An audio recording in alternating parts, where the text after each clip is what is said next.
Okay. Good evening, everyone, and a very happy Independence Day to all our viewers from India. Welcome to our second live webinar on cardiovascular pathology. Our speaker today is Dr. Ivana Kholova, and she is joining us from Finland. She is faculty at the University of Tampere and a pathologist at FinLab Laboratories. Today, she will be speaking to us on the lymphatic vasculature in the normal and diseased cardiovascular system. The talk will be followed by a live discussion and question answer session, and I would like to encourage everyone to actively participate in it. So I would like to invite Dr. Ivana to begin her talk.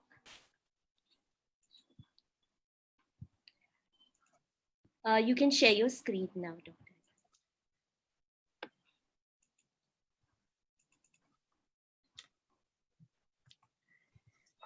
Good evening to Indian colleagues, good afternoon to European colleagues, and good morning to America. At the beginning, I would like to wish all Indian colleagues Happy Independence Day. Ladies and gentlemen, my talk starts. I will talk about lymphatic vasculature in the normal and diseased cardiovascular system. At the beginning, just briefly, what lymphatic system is. It's very important in our body. It's the system that maintains tissue fluid homeostasis and transports various molecules and immune cells back into the blood circulation. It's open-ended, one-way transit system. We have lymphatic vessels all around our body. There are just few exceptions where lymphatic system vessels were not yet found, but we have even lymphatics in our brain, which is quite a new finding. Lymphatic vessels are thin-walled channels that are lined by lymphatic endothelium. They have irregular lumen, and inside the lumen there is lymph. No erythrocytes. Large lymphatic vessels are covered by smooth muscle cells. On the contrary, lymphatic capillaries have single thin layer of non-fenestrated lymphatic endothelium. There may be rudimentary basement membrane, but usually there is no basement membrane and no pericytes. In the past, before the onset of lymphatic endothelium specific antibodies, lymphatic vessels and lymphatic vasculature could be visualized by different injection techniques like India ink, Evans blue, or hydrogen peroxidase technique, but these were available either for autopsy material or for animal experimental work. So all the works on human tissues were performed by electron microscopy or by histochemistry, where this 5-point nucleotidase enzyme is specific for lymphatic endothelium and can be used for visualization on frozen sections. Nowadays, we can use lymphatic endothelium specific markers. It is very important to use them to show lymphatic versus blood endothelium, which is often morphologically quite similar. So, for example, on capillary level, it is important to use different markers, but it is important to note that very many endothelial markers which are used in routine are so-called panendothelial markers. So they are expressed in all endothelial cells, including lymphatic endothelium. Here are just few of them to be named. The most common is CD31, followed by CD34 and factor 8, Von Willebrand factor, then one newer marker, ERK, and then some other markers. As you know, some of them are expressed also in some inflammatory cells like in lymphocytes or macrophages, and it made them tricky to study some very small, tiny lymphatic capillaries which are collapsed. I encourage everyone who wants to study lymphatic endothelium always to use also panendothelial markers to be sure that the studied vessels are vasculature capillaries or at higher level. If we look at markers, antibodies specific for lymphatic endothelium, there are three mainly used and recommended ones. Podoplanin, which is also known what one of its clone D240, LIF1 and PROX1. I will go through those markers in details later. I would like to mention also some markers which are in literature like vascular endothelial growth factor receptor 3, neuropilin-2, FOXC2, CCL21. Some of those markers are quite specific, but for example, this VEGF receptor 3 is quite unspecific and is very often expressed also in blood vasculature. So with the markers, I will start with podoplanin, which I feel is my favorite one and quite reliable. There are some names of this molecule, and then there are some clones. I have very good experience with this NZ1 clone, and it's now very important to note that it is cytoplasmatic positivity in lymphatic endothelial cells, because actually these markers are some of them nuclear, some are membranous, but this one is cytoplasmic. Podoplanin is transmembrane glycoprotein, and it was first explored in podocytes. That's why there is this podoplanin name, and this molecule is regulated by PROX1. Here is just mentioned that there are some tricky things because podoplanin is positive also in mesothelium, type 1 alveolar cells in lung, choroid plexus, leptomeninx, ependymal cells, Purkinje cells, chondrocytes, osteocytes, germinal epithelium, and tumors originated in germinal epithelium and from other tumors, for example, in adrenal cortical carcinoma. So it's very important if you are studying, for example, lymphatic invasion in various tumors, that you also know that there can be certain entities where also tumorous cells or some accompanying cells can be podoplanin positive. The second marker is lymphatic vessel endothelial hyaluronan 1, and here is again few clones which are available. This marker is positive in entire luminal and abluminal surface of lymphatic endothelial cells. It's type 1 membrane protein, and it is key mediator of cell migration in tissue during inflammation, wound healing, and cancer. It is positive in sinusoidal endothelial cells in liver and spleen, so it's quite important to keep on mind that there are also some blood endothelial cells where it can be positive. What is very tricky in research is positivity in macrophages, but they are those which are activated, so it's usually good to use some activated macrophage markers. It's also positive in some photoreceptors, pancreatic islet cell tumors, and also in gastrointestinal neuroendocrine tumors. The last marker I would like to talk more profoundly is PROX1, which is homologue of the Drosophila melanogaster homeobox gene Prospero, and it is nuclear marker. So this one is positive in nuclei of lymphatic endothelial cells.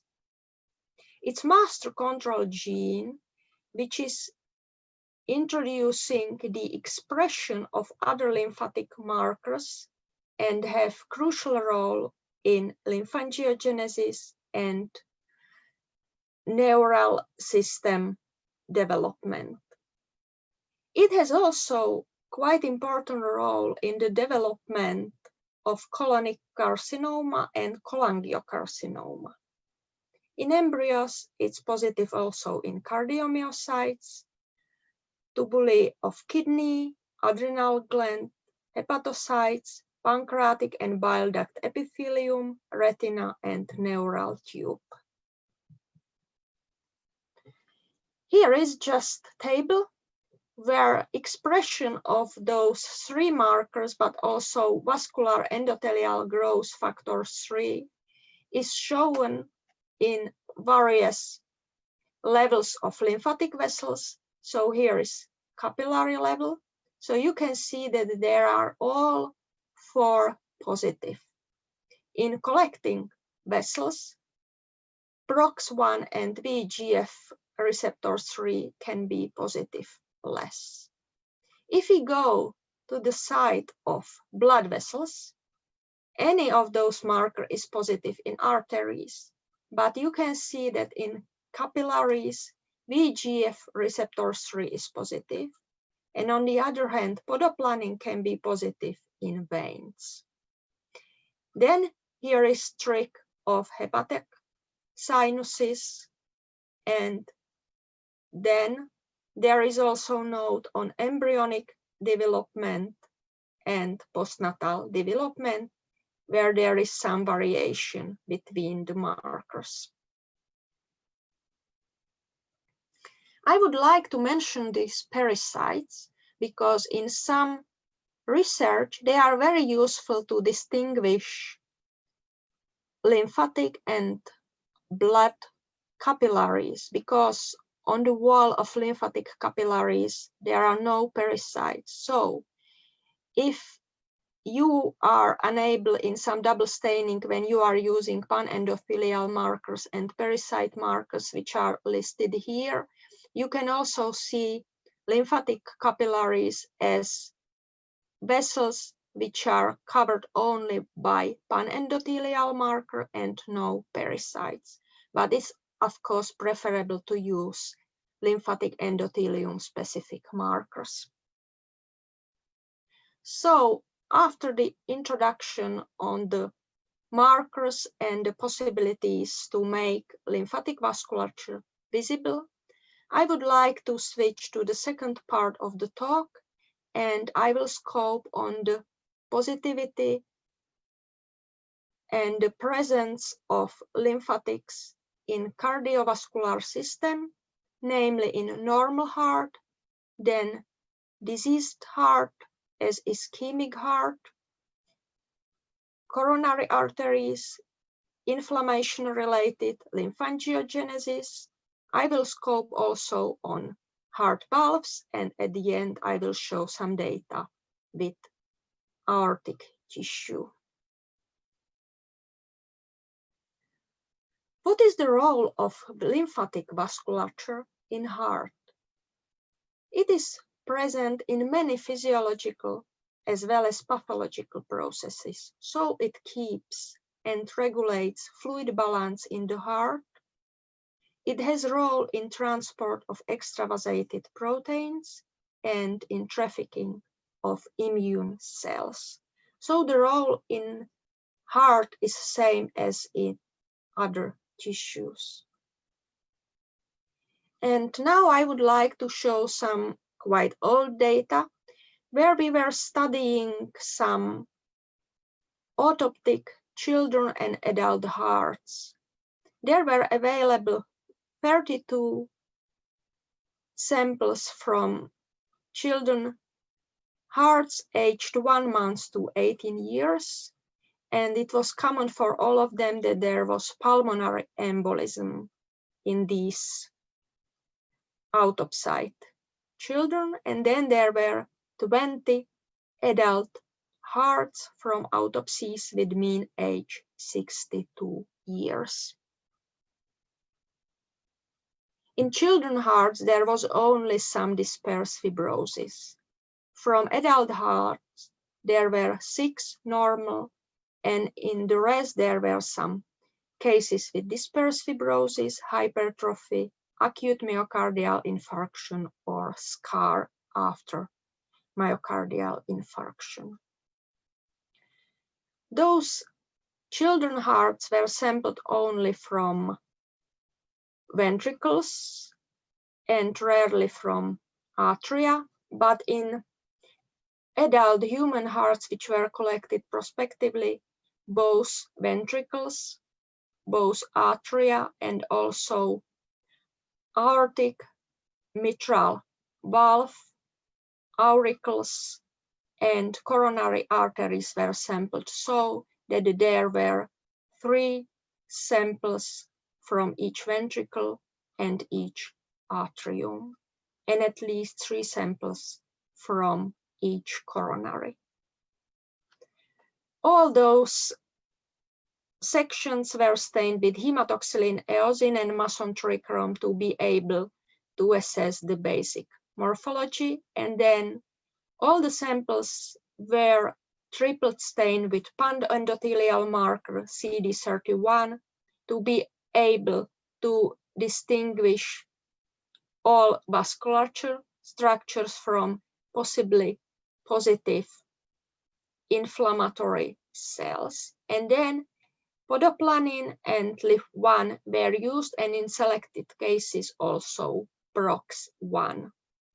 All the staining on that time was done manually using ABC Vectastain Elite kit. So here are some pictures, and I can tell you that there was in this children's heart found a network of lymphatics which was forming sort of arcades, which was quite surprising, and this finding was not found in any of adult hearts.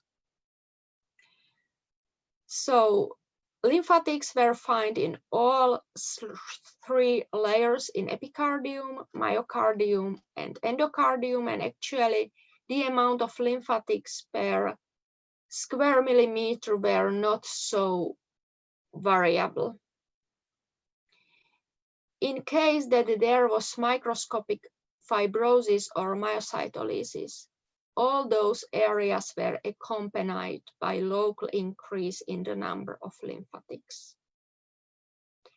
In intracardiac coronary arteries, lymphatics were present in periadventitial fatty tissue of coronary arteries. There was no significant correlation with the age, but we could see that there were more lymphatics in hearts of younger children. So here you can see that the lymphatics in heart are quite often collapsed. So they are in this way, but sometimes you can see some of them to be a little bit dilated, and here is also. This dilatation is usually connected with some pathologies. If we move to adult hearts, these lymphatics are again thin-walled with irregular lumen if they are not collapsed. And they are also present in all 3 layers in epicardium, endocardium, and myocardium. And actually in epicardium and endocardium, there were more of them in comparison with normal myocardium. There was more lymphatics in ventricles in comparison with atria, and these myocardium lymphatics were quite often present in intervascular connective tissue. Just of note, when we were studying these auricles, there were also lymphatics present there. So here you can see then the pictures. So here is epicardial layer, and here they are those which are in these fibrotic tissue fascicles. So you can see that they are either collapsed one or dilated one.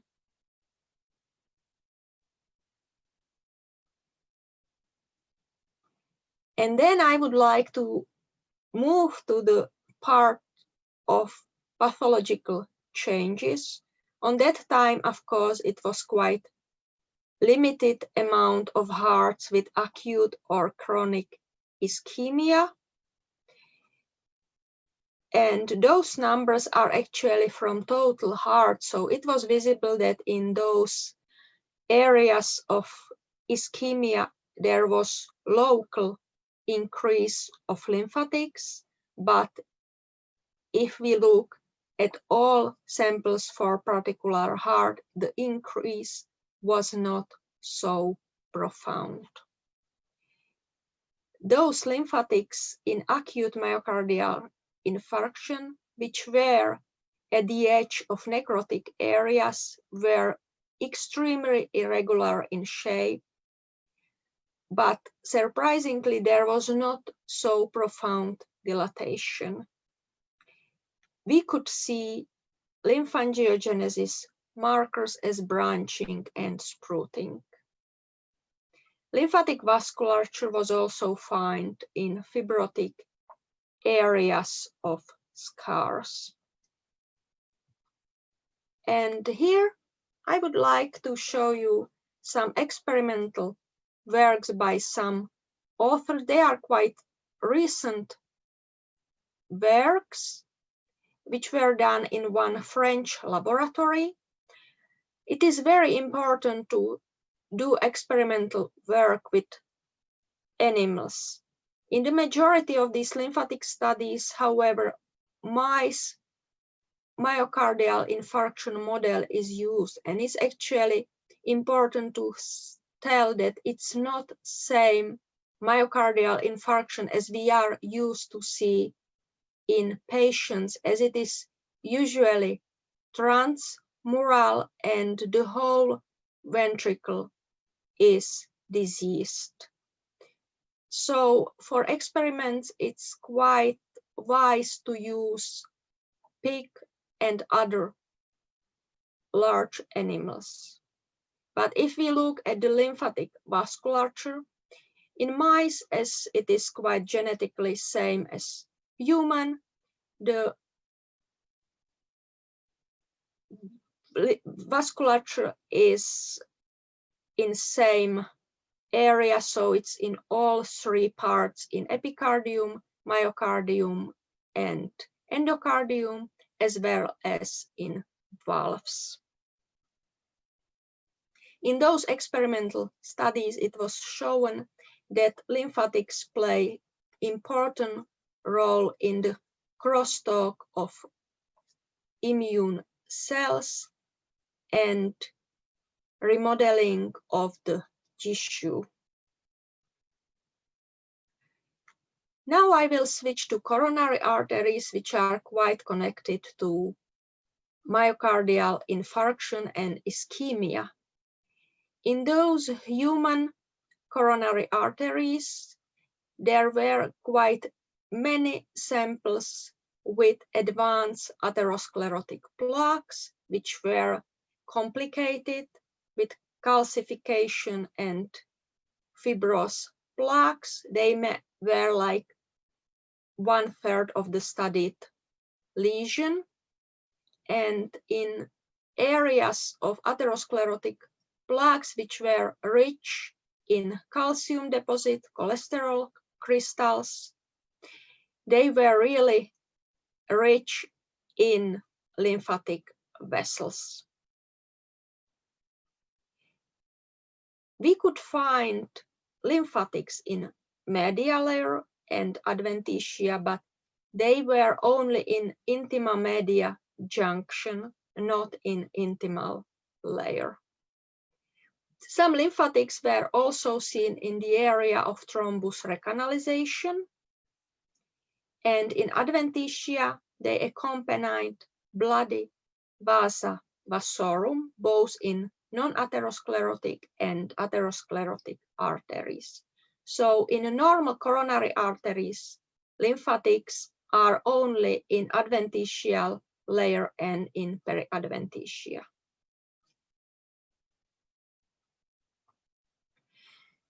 There is one work of Japanese authors, and they were studied human coronary arteries with atherosclerotic lesions, and they were also using panendothelial markers and 2 lymphatic markers. So there were quite similar markers used as we used. And then they were trying to show the positivity, and there was visibly seen that certain atherosclerotic lesions are more connected to lymphatic vessels, but of course it's always that blood vessels are more profound there. The majority of the lymphatics was found in adventitia in this work. Now we can move to other pathological changes in human heart, and in the material I have been studying there were some hypertrophic hearts, and in those there was increased number of lymphatic vessels both in myocardium and in epicardium. Then if we look at the inflammatory lesions as myocarditis, there was huge increase of lymphatics, which was actually both in ventricles and atria, and those lymphatics were found in the interstitium accompanying inflammatory cells. Actually, nowadays it's quite often to use term inflammation associated lymphangiogenesis, because it's clear that all inflammatory lesions are connected with newly formed lymphatics.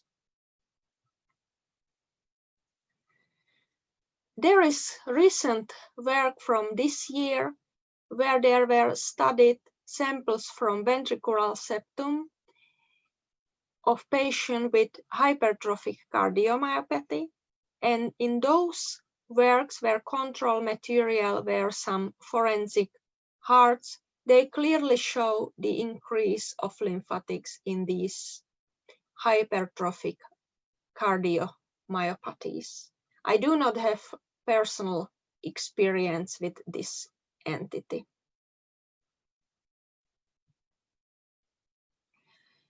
Now I would like to move to valvular compartment.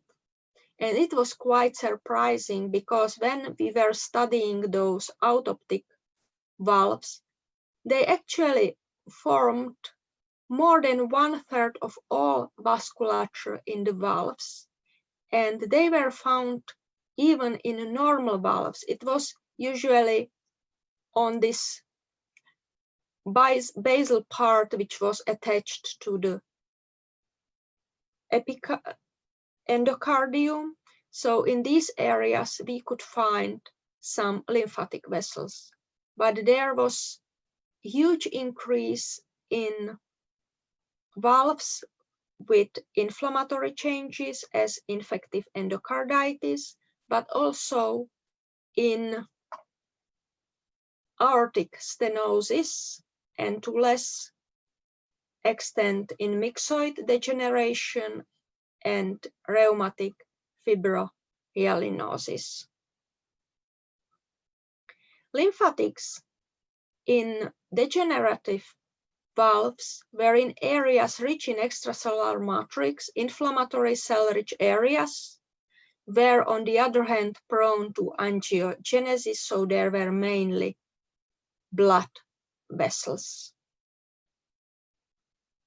So if you just can see it, so there was clearly different pattern in infective endocarditis and then degenerated valves, in which areas you could see then lymphatic and blood vessels. And here are some pictures from this, so you can see those inflammatory cases here in these panels, and then you can see some degenerative with calcification here. So you can see that some of the lymphatics were really expanded with large volume. Actually, in this study, we scope not only on the number of lymphatics, but also on the area which was covered by lymphatics. So all these lumens were also counted as the area of lymphatics. It's quite important to study lymphatics which are in the tissue previously, and then these lymphangiogenesis or newly formed lymphatics, because they are usually expanded. Actually, later on, we decided that we will still scope more on this endocarditis, and we have studied, they were not autoptic, but on that time there were already all samples from biopsies. So they were those patients who had replacement of both aortic or mitral valve, and it was study where we were comparing infective endocarditis and degeneration, and you can see that there was clearly increase in both valves in density and also this mean size, so it is this area in endocarditis in comparison with degeneration. We were not only group studying aortic stenosis. Here is elegant work from Helsinki group where aortic valve stenosis was studied for lymphangiogenesis and its relation to myofibroblasts and mast cells. Unfortunately, these experimental works use immunofluorescence, and I would like to discourage people of using immunofluorescence in this setting, because as I have mentioned, LIF1 is positive in macrophages and very many lymphatic vessels are collapsed. So if you are staining collapsed lymphatic vessel and macrophage in immunofluorescence, they will definitely be looking totally same and you have no chance to distinguish them.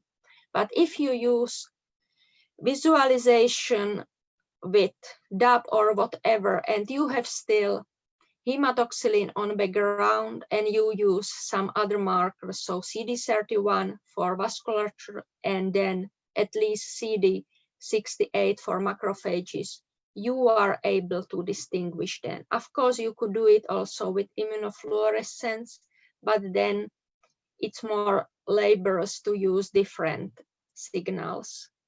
And in agreement with our works, lymphatic vessels were found in human stenotic aortic valves, and there was locally production of vascular endothelial growth factor C and D, which are known to be lymphangiogenic factors, and myofibroblast and endothelial cells were supposed to be the source of these growth factors.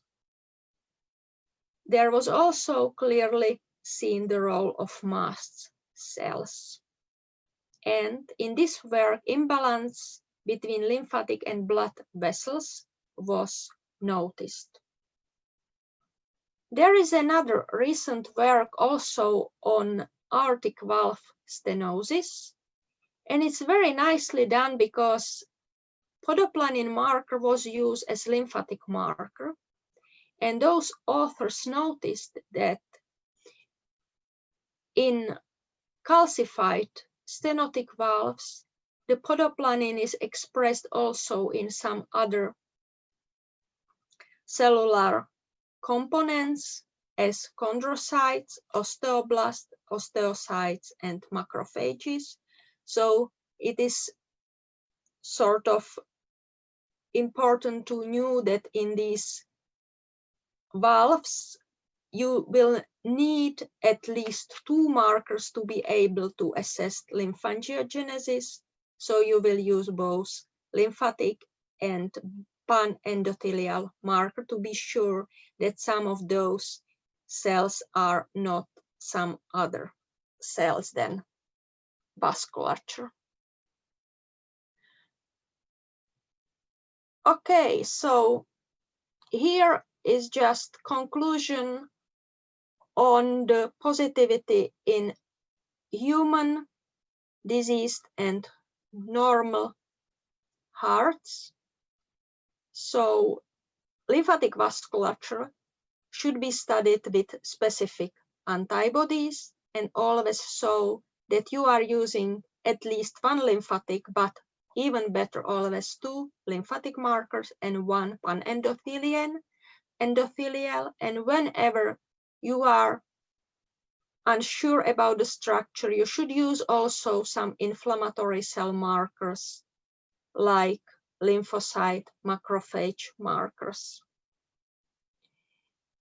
It is very important to know that also normal valves contain lymphatics. And actually here is one technical note that you will find them mainly in autopside hearts where you have this basal part.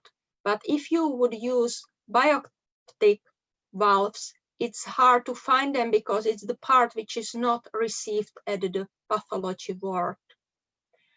So the most profound increase was found in infective endocarditis, and in certain areas there was almost 100% of present cells lymphatics. Those lymphatics were in areas rich in extracellular matrix, but inflammatory areas were more prone to formation of new blood vessels. In atherosclerotic lesions, you could find lymphatics again in area rich in calcium and cholesterol crystals. And you could see in normal coronary arteries lymphatics only in adventitia and periadventitium. In ischemic hearts, you could see at the edge of necrotic area lymphatics and also in the scars. Also, inflammatory lesions as myocarditis was accompanied by lymphangiogenesis.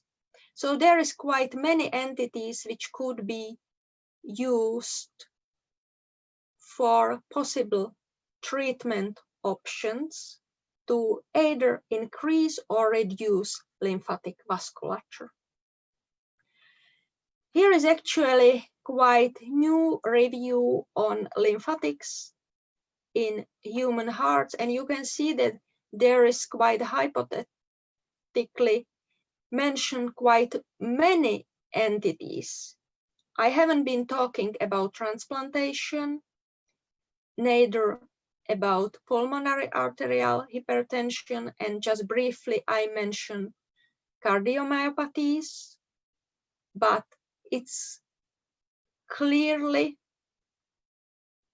for sure that heart failure is definitely entity where modulation on lymphatics might be important treatment option. But of course, if you start to think about the further treatment, it's very important to know what is the situation at the beginning, so that you know clearly what is normal and disease heart lymphatic situation. Is there increase or decrease? So how it works in pathological situation that you can influence it. And the last anatomical structure and few entities I would like to talk about. These are unpublished data, and we have been studying aorta tissue from surgery. So there was replacement because of dilatation, dissection, or aneurysm. And there were actually samples with aortitis. As control, we use samples with dissection, severe degeneration without dissection, aortas only with atherosclerosis, and then there were some normal samples from autopsy, because it's hard to get normal ones from surgery. And you can see that there is increase of lymphatic vasculature in all pathological changes, and the most profound is in aortitis, in inflammation. So it's in parallel with infective endocarditis in human hearts, where the numbers were the highest. If we look morphologically, these lymphatic vessels were localized mainly in the adventitia and periadventitial tissue. So there is a little bit difference if you compare with coronary arteries. These lymphatic vessels were often dilated, as you can see here, and there were some branches and sprouting. So there were clearly features of lymphangiogenesis. Lumen was more expanded than that one of blood capillary vessels around. The vessels were thin and some of them were collapsed.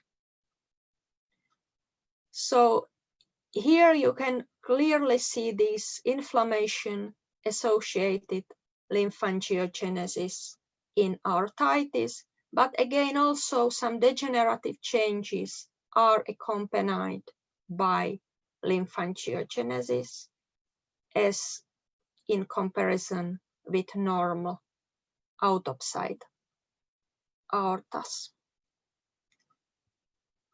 So there were some other works where aortic lymphatic vasculature was studied, and there were two works where atherosclerosis and atherosclerosis related intima thickness were studied, and in both of them adventitial lymphatics were increased. So it's again in the agreement with our results, and on contrary with coronary arteries, where the increase is also in medial tissue. Then there was study with abdominal aortic aneurysma, where actually both lymphangiogenesis and angiogenesis were associated with increased macrophage infiltration. Macrophage actually definitely play important role in this inflammation associated lymphangiogenesis, but of course it's again quite tricky, because we have to keep in mind if LIF1 marker is used that it's positive also in macrophages.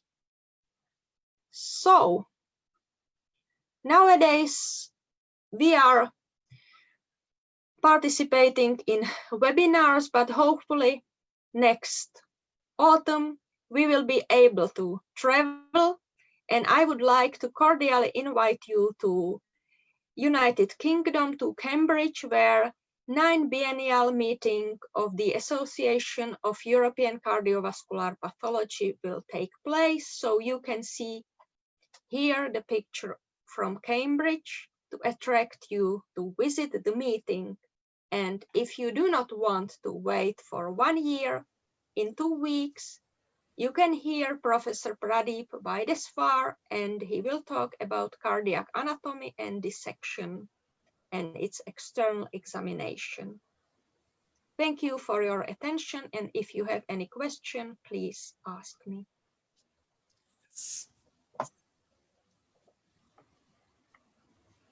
Thank you so much for your lecture, Dr. Ivana. I think, we have focused so much of our attention on just the cardiomyocytes that we have failed to really look at the other cells which are also present in the myocardium. Sometime last year, I just started reading about myofibroblasts and endothelial cells and pericytes, and that opened up a whole wide world. And, I think Sir remembers some of these cases which we have had over the last few years. Would you like to ask any questions, sir? Yeah. I have got a few questions. First is when you study the lymphatics in the normal, is there any difference between the number of lymphatics in the right ventricle and the left ventricle, or they are the same? Yeah, there is difference. In left heart, there is more lymphatics than in the right. But it's not so profound. Okay. But of course, it's not equal, yeah. And it was both in ventricles and arteria. Okay.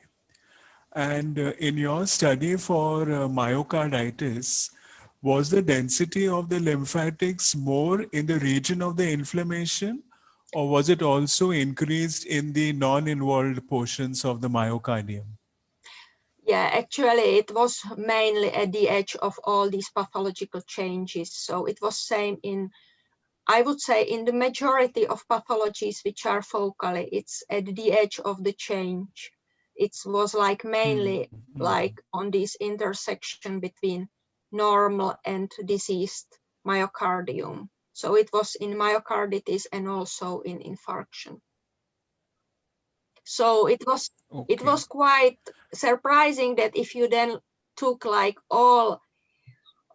almost 20 samples from the heart and look statistically, sometimes it was like that you couldn't find a statistical difference between myocarditis and normal and infarction and normal, because all these like sort of accompanying tissue which was morphological sort of normal could like outbalance this increase which was focal. Okay. Yeah. And when you saw, sorry, can I continue? No, Sorry. sir, sorry. Yeah. I wanted to ask a question. No, please continue, sir. Yeah. And when you saw the presence of this lymphatics in the adventitia of the coronary arteries, was it anyway associated with increased of lymphoid cell collections in the adventitia? Because very often with coronary atherosclerosis, in some cases we see more of fibrosis and more of these lymphocytic clusters. So was it anyway related to that increased lymphatics?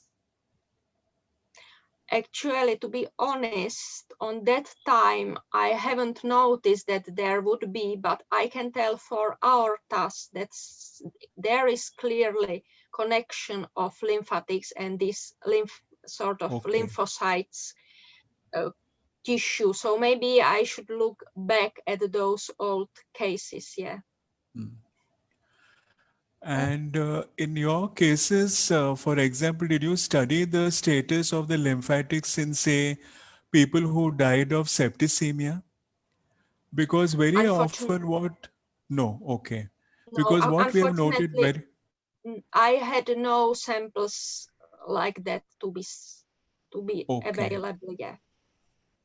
So I have no experience. Okay. Sir, I just wanted to remind you of that case of the 10-month-old baby, where, we thought it could be myocardial sinusoids. You remember we had... Yes, exactly. And now I'm wondering if those could have been lymphatic channels. Lymphatics, exactly. Can I share the screen? Because I may have the photos. Yes, sir. Yes, sure. Go ahead, sir. Yeah. No, 1 minute. I think So take your Dr. time. Ivana has to stop sharing. Yeah, maybe I can stop sharing Yeah, by yeah, myself. yeah.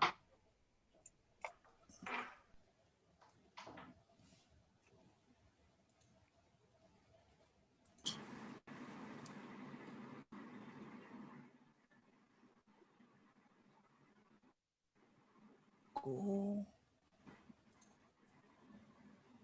No, I've forgotten how to share the screen. So there is an option. There is an option down, sir. Share screen. In the 1 minute. bar Yeah, down. share screen. Yeah. Yeah. Yes, sir. Please share your screen. It's But, green.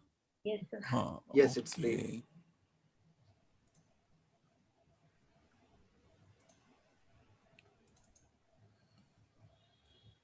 Yes, you can see. My PPT.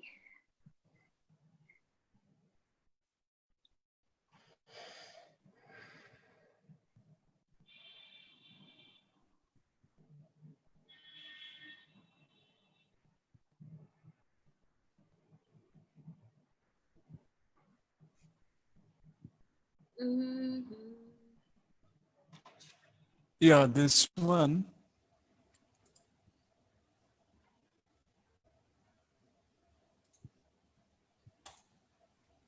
Yeah, this was that 10-month-old male Yes, sir. child. There was an No, impact. And look at the degree of the enlargement sir, of the heart. So we are not able sir, to. we cannot see your screen. You'll have to share have to- that screen again. You have to screen share it again. Yeah.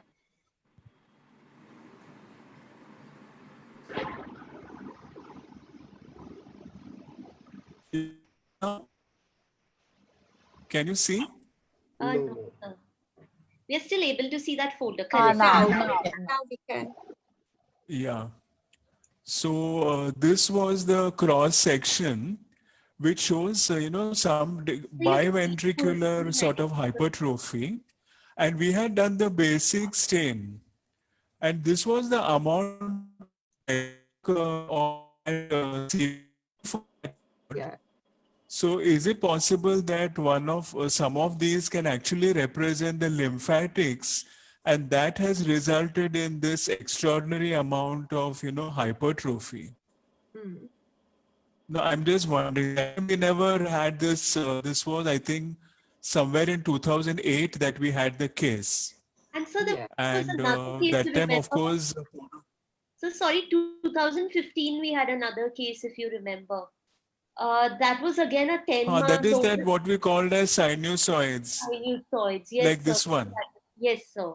Yeah, this That is the again one, had, and where they now were it's almost like, yeah, serpiginous type of vessels, which were containing this sort of plasmatous material rather than blood.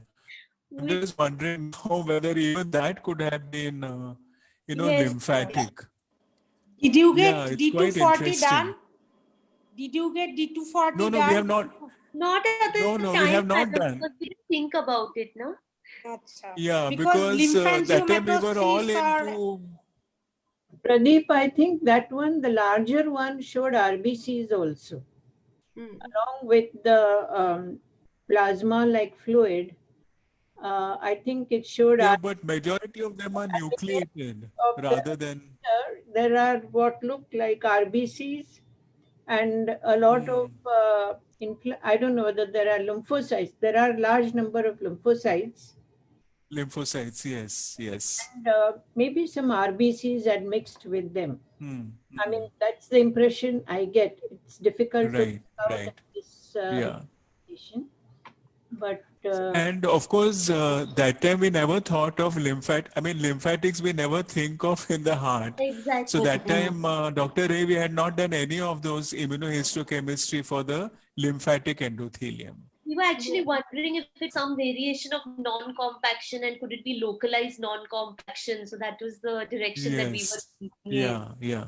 Then we thought whether it was some defect of coronary vasculature and remodeling or something like that, because both the children were quite young. But I don't think we Yes. explored the possibility of lymphatics, which I think we should definitely do. Maybe we can go back and, redo the lymphatic staining. Yeah. Yes. At Yeah. least you can do a D240, that is prodoplanin. That's Yeah. quite good. Yeah. In fact, we are also not very aware of lymphatics in the heart. And I must thank Madam for giving a wonderful lecture on how Yes, it was just lymphangiogenesis is excellent. excellent, opening new vistas for our own research. And I think I have one query. Normally, we tell that the heart usually has valves which are basically avascular, except proximal 1/3, which is the site of anchorage.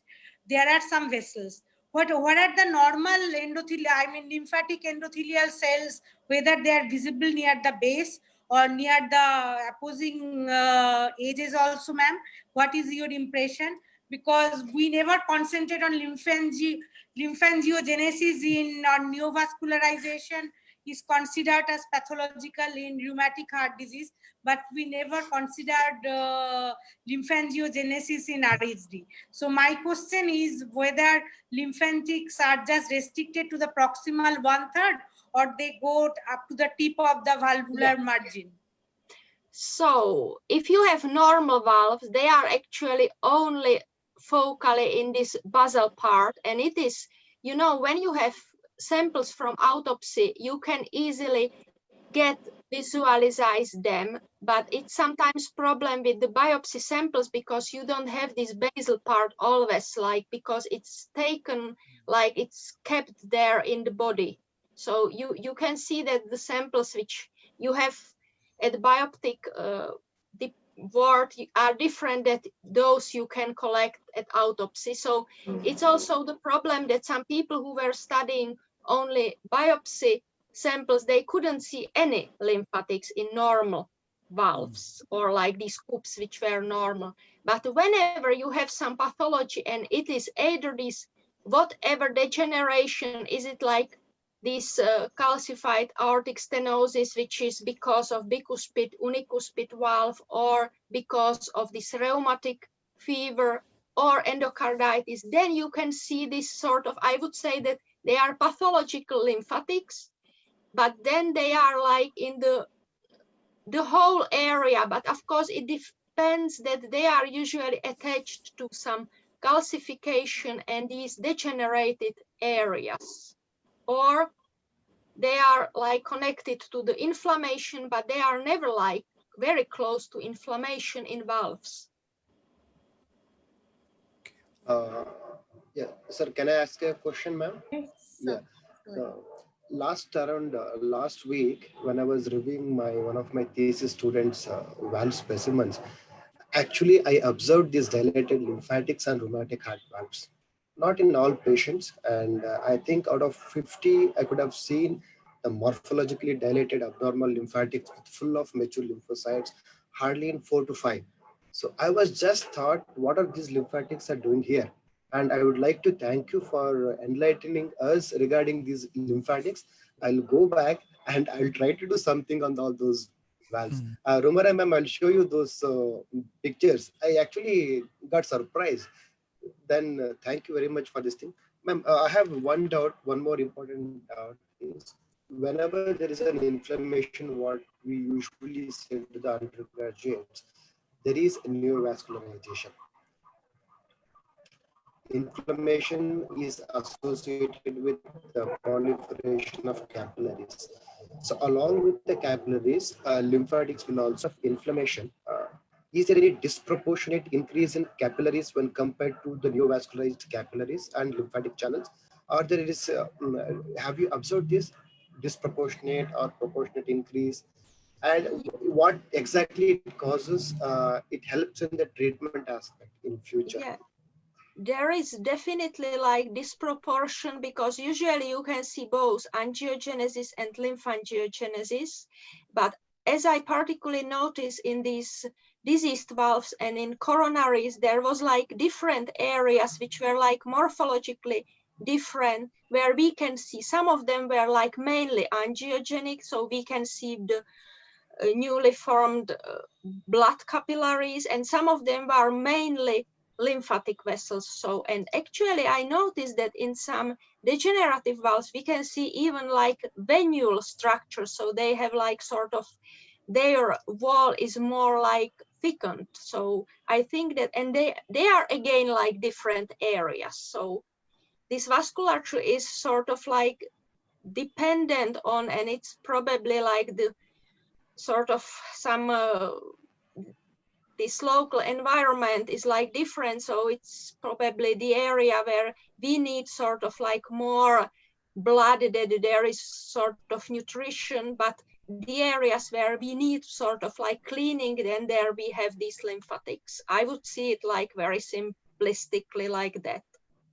But Okay. they are And they're associated with the degree of inflammation, the proportion of lymphatics with the degree of inflammatory infiltrate.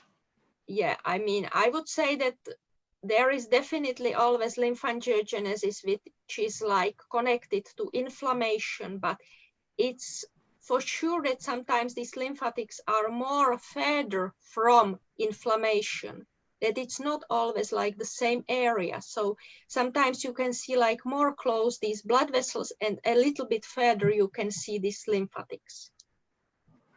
And is there any difference? Have you observed any difference between pathological hypertrophic samples and non-pathological hypertrophic samples regarding the lymphatic vasculature?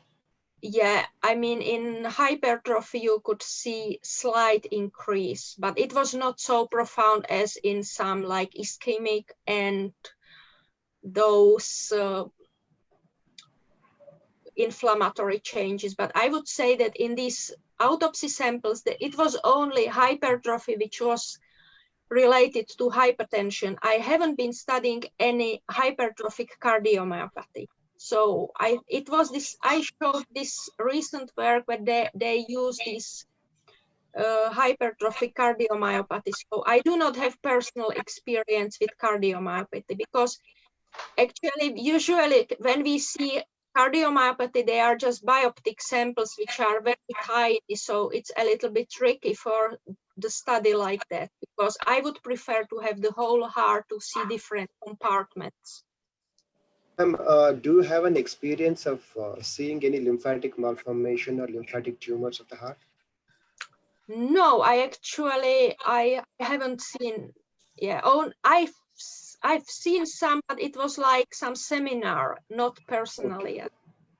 I think Dr. Pradeep sir, I think you showed one case. I think that could be a lymphatic malformation or lymphatic. Yeah, possible. Yeah, Exactly. yes.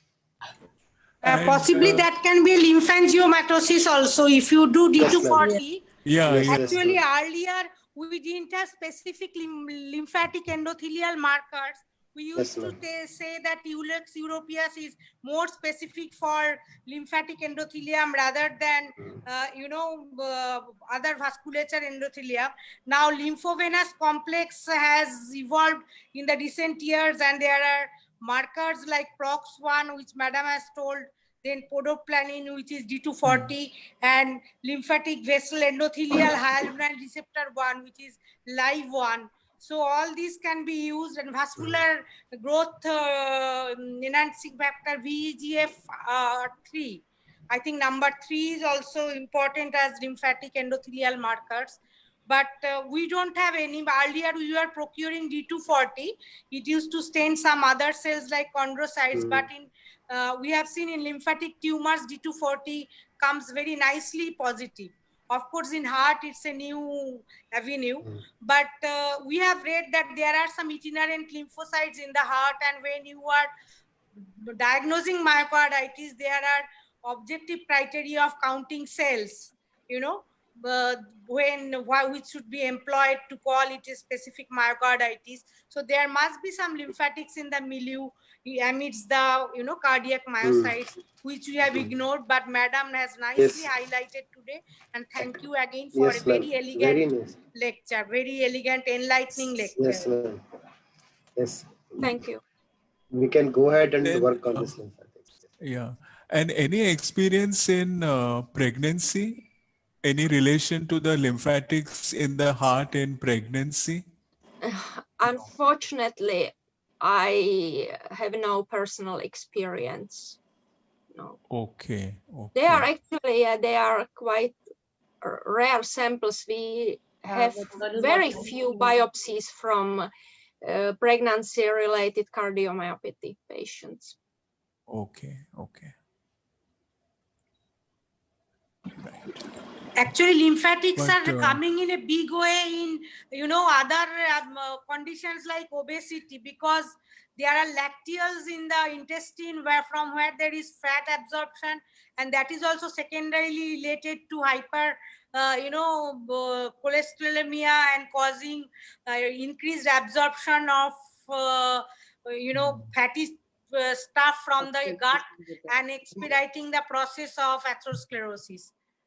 Oh. So lymphatics have a unit also, lymphangion, in between two valves, that segment, like we have lamellar segment in aorta, we have lymphangion, which is a unit in between the two valves. The segment of lymphatics are called lymphangion.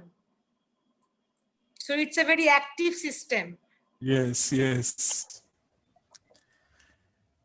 Anyway, it has been a nice lecture and a nice discussion. Thank you very much. Very good. Very good.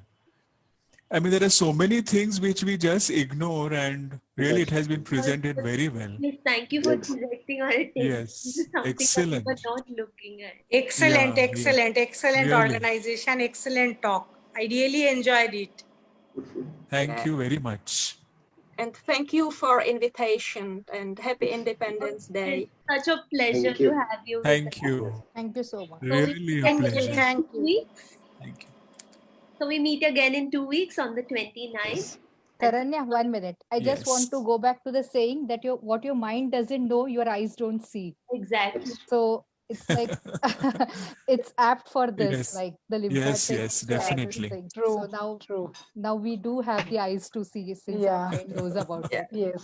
And actually, it's about 10 years we have these specific antibodies available. So before that, it was like impossible to study, especially from material like from human autopsy. You can't use injection techniques. So it was only electron microscopy or some histochemistry. So it's just those entities like which we would like to study are very like old ones, but just 10, it's a little bit more than 10 years we have these antibodies available. And what made you to think about lymphatics in the heart?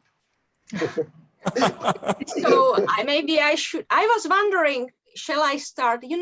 I've been working as postdoc in Professor Seppo Elahertuala group, and we were working with these angiogenic and lymphangiogenic factors, like through gene therapy with adenoviruses. We were like injecting these different growth factors both into peripheral and also heart muscle.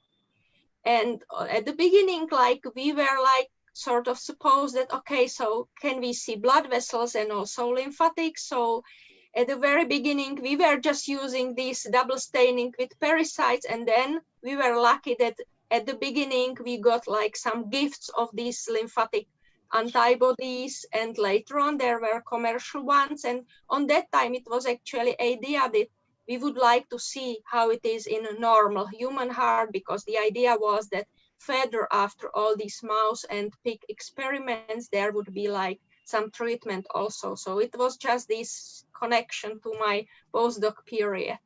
Yes, it's a great idea. Really. Thank you. Really great.